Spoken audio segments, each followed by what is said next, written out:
this call here. I want to get to Stan in Philadelphia. Hey, Stan in Philadelphia, you are live on Truth Wanted. What's up? Hey, Dan. Hello, Navardia. How are you? Hey, I want to say Happy New Year's, Dan. This is the first time I've called during this year, so Happy New Year. Yeah, it's been a little while, Stan. I'm glad you've called in again. I just want to point out, so our call screener had put in the note here for your call that says wants to defend gold diggers, and that's like, is that what you want to do? Like, is that accurate? That is 100% accurate, all right, my friend. Okay, that's interesting. Let's talk about that. What? Let's do it. I don't even know where to start. Just tell me your thing. Let's go from there.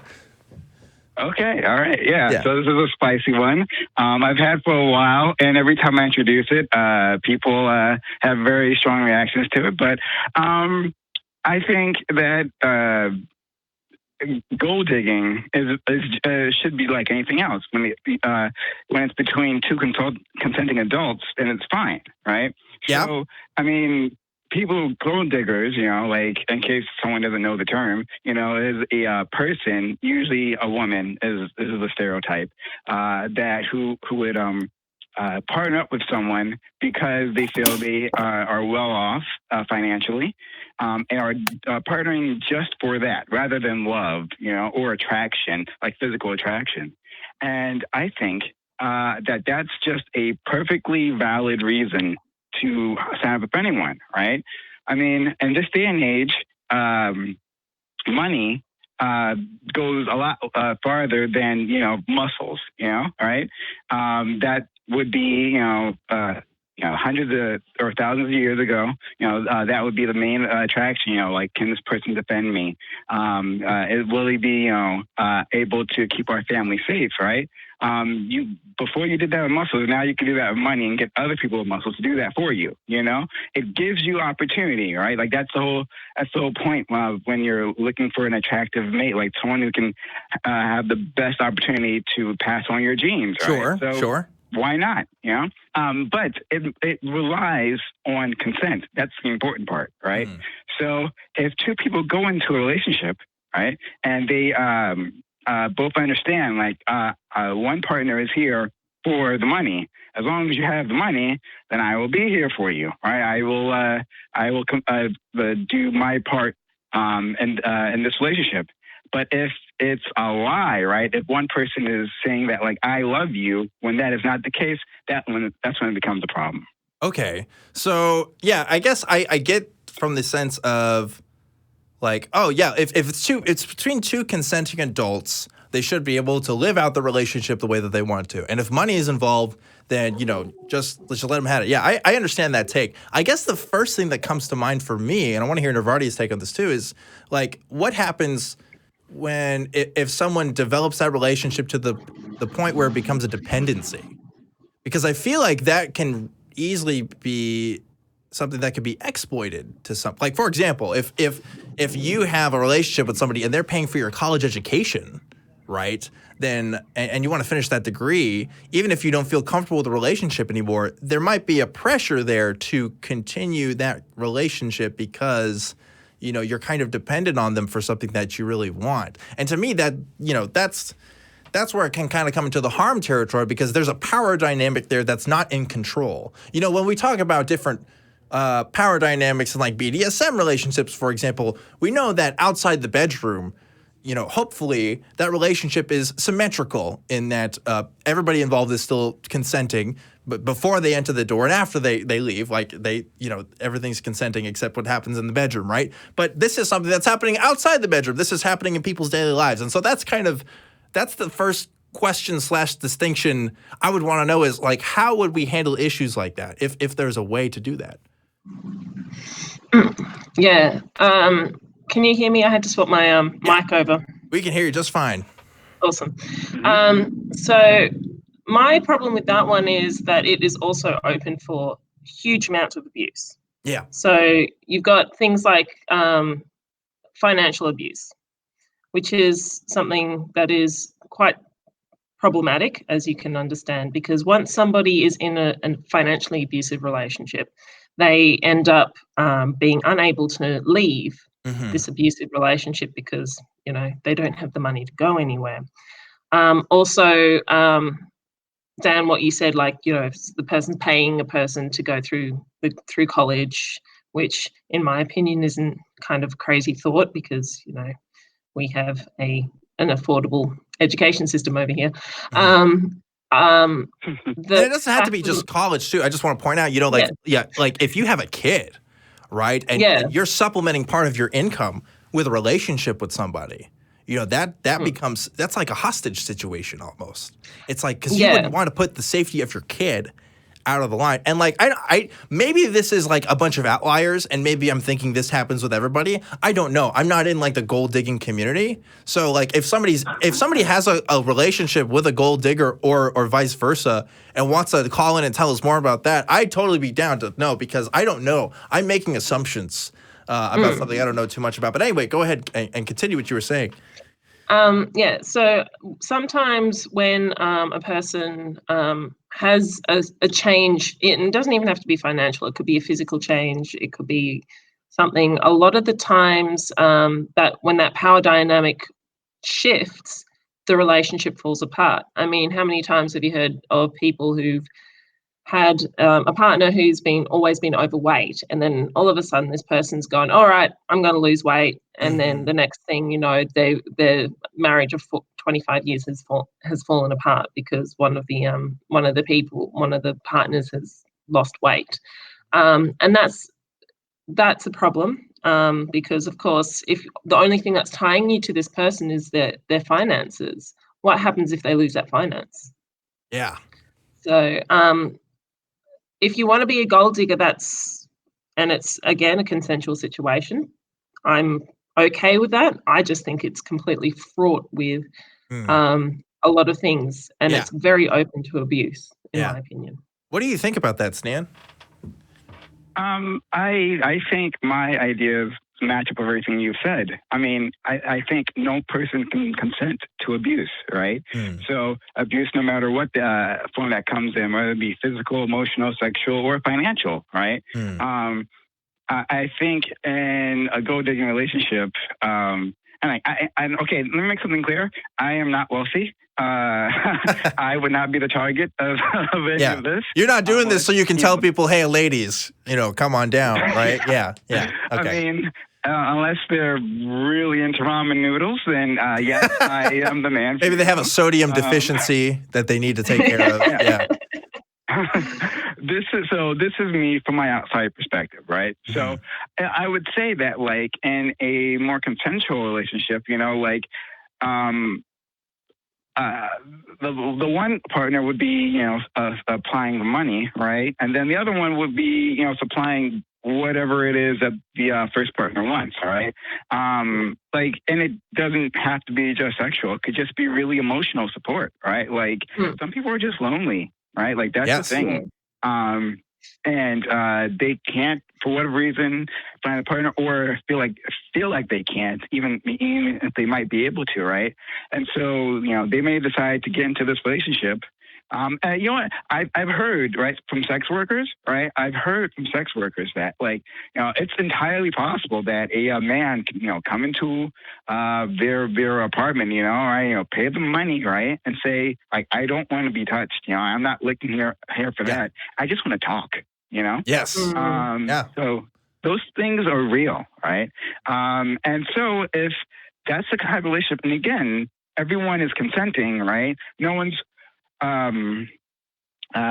being forced into it, then it's fine. Or is being deceptive about it, right? Now, it can easily tip into financial not domination, that's a different thing. Financial abuse, because money is inherently coercive, right? Like we all know this. Yes. It's inherently it has its own power, right? Yeah. And so, yeah, you can become reliant on it. And I think that's sort of a risk that you're taking. But at the same time, that can happen at any point in time, right? So two people can get into a relationship, right? And the man or woman can lose their job, right? And then that other person has that power, right? Like if they still have their career, they have that power over them. And that's happened before. Plenty of marriages are falling apart because of this, right? Because now I have that power over you, right? And apparently I'm going to use it badly and responsibly. You could have gotten into a relationship for love, but it could have ended up badly. Yeah. So, I mean, I feel like, in this relationship, you're skipping the middleman, not pretending that this is for love. This is for one specific reason, and we'll go from there. Yeah, and there is something to that in the sense because, like, the history of marriage, if you look at it from an anthropological perspective, a lot of it, wasn't really based on love in a lot of parts of history. It's based on like property rights, like who is going to inherit my property when I die, and making sure that I have a family that can be taken care of. I mean, even women in this country and other places weren't even allowed to have property. And that was because, the expectation was they would be married to somebody who could manage that, and, like finances and stuff like that. So yeah, I can see how, like, any relationship you go into, right, there's going to be that risk for sure. I guess the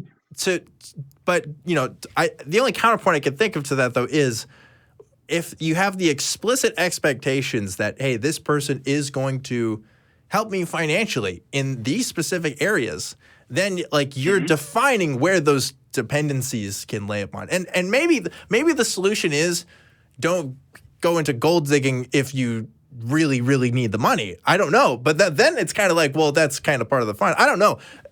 Here's the thing, a magical thing about the internet is there's a community out there. There is some sort of forum where they have these conversations all the time. There are some gold digging forums out there right now that I'd be really interested to see how these relationships are handled on a day-to-day basis, because unless you're making like contracts, I don't know, like when money is directly involved and that's like the big part of the relationship, I don't know how a lot of that gets handled. Actually, and also, sorry, contracts can be involved. I'm sorry, I didn't mean to cut you off. I just wanted to on that point, like you can actually like stipulate this, in some of these situations, like this is what I will provide, and this is what I expect of you. And I don't know, I just feel like in a way it's just an extremely honest, form of relationship. Yeah. Like, there's no imaginary expectations, Again, I've never experienced this, but like, I don't know, it seems to make sense to me. Yeah. I mean, I will say, like, the image of sex workers in this country in particular, hopefully are changing. I hope shows like this help to change that image. I remember seeing Matt first kind of talk about this for the first time, actually. Like, we've traditionally had this idea of people who are in sex work are desperate for it or are doing it because they need the money, because of this and that, but we now are having this image of, oh, there are sex workers who are doing it just because they want to, just because this is something they're choosing to actively do. And if that's the case with gold digging relationships, then yeah, I can get behind that. My concern always first is everybody involved safe? Is everybody involved going to be open to something? And that's where I would have the first kind of questions. But let's go to Navardi here, because you had something to say. Yeah, well, the problem with gold digging relationships, if you base your entire relationship on this one particular thing, and this is not just for money, it could be for anything. If your relationship is solely centered around one thing, so it's like putting all your eggs in the one basket, and all we have to do is go back 12 years to the global financial crisis, where there were people who were earning a significant amount of money overnight, lost everything. So if your entire relationship is based on this one person earning a lot of money, and then the next day nothing, what's going to happen to your relationship? But what would you say though, Narvadia, for people who who mothers or fathers, who work at home, who don't have a job, who rely on the income of their spouse, like that's all over the place. I mean, that's always a danger as well. But but in that case, obviously I'm not putting down any home parents at all, because it's a fantastic job. It's underappreciated, and yeah, we need as a society, obviously, to recognize that.